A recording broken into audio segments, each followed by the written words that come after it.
Chers amis, depuis les années 60, la sociologie et la philosophie, appuyées toutes deux sur le structuralisme, ont été les matrices de nouvelles analyses de la société. Le berceau de ces nouvelles approches a été l'université française, à travers ses professeurs devenus des icônes mondiales de la pensée postmoderne, Foucault, Derrida, Deleuze, Bourdieu et tant d'autres.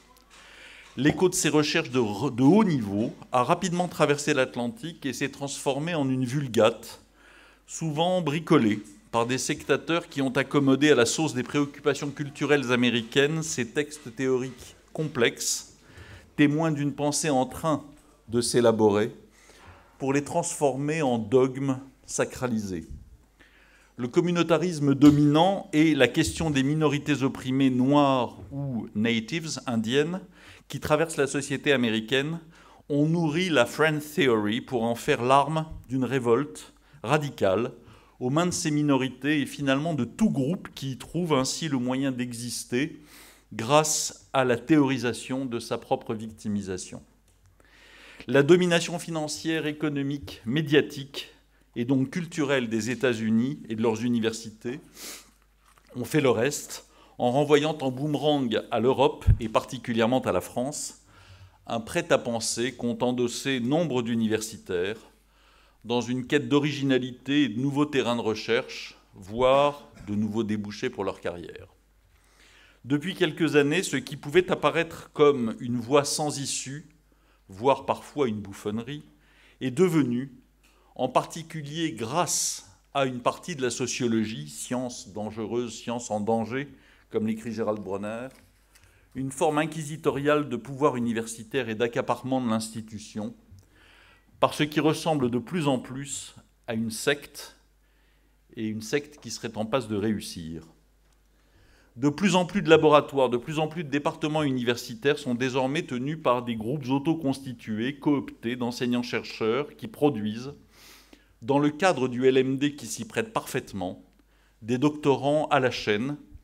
et des travaux dont la scientificité est parfois pour le moins discutable. Toutes sortes de subaltern studies se sont désormais développées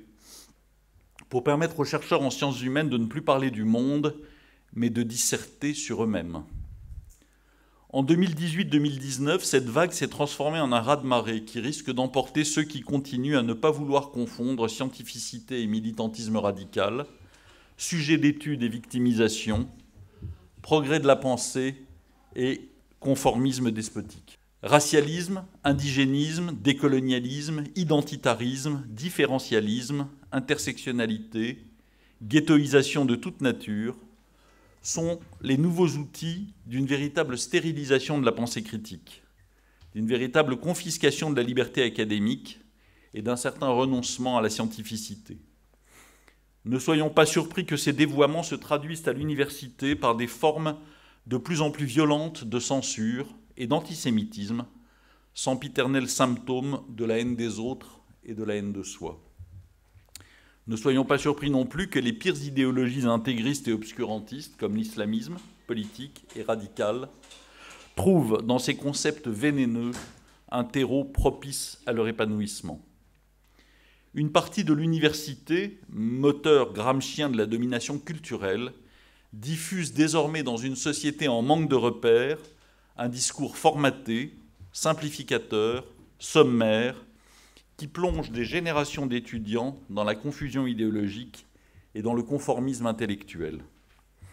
Nous donnons la parole aujourd'hui à des lanceurs d'alerte courageux que ces nouveaux tyrans veulent déconsidérer. Ces censeurs dénoncent le pouvoir que les universitaires démocrates auraient sur l'université, alors que ces derniers sont de plus en plus isolés et parfois même persécutés, comme nous allons l'entendre. Si cela ne suffit pas, ces lanceurs de fatwa recourent à la reductio ad Hitlerum, qui, dans un accablant renversement, présente démocrates, laïcs, républicains, défenseurs des Lumières et de la liberté de conscience,